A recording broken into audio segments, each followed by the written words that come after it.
আসসালামু আলাইকুম বন্ধুরা, আজকে চলে এলাম ধান খেতে কৃষকদের ফসলের খোঁজখবর নিতে।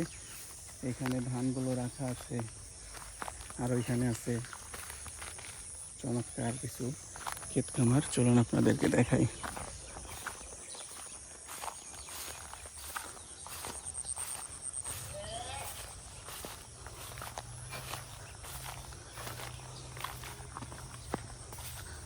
এখানে ধানগুলো মাড়াই করা হবে।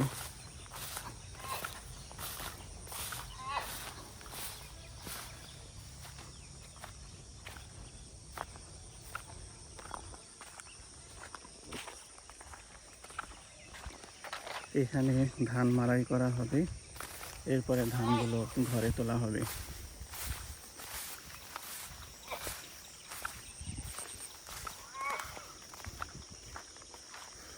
গ্রামের মানুষদের এই সময়গুলো খুব ব্যস্ততার মধ্যে কাটে, কারণ এই সময় নতুন ধান ঘরে তুলতে হবে, তাই এই সময় তারা অনেক ব্যস্ত থাকেন। এই ব্যস্ততাই তাদের কাছে অনেক আনন্দ মনে হয়, কারণ নতুন ফসল তারা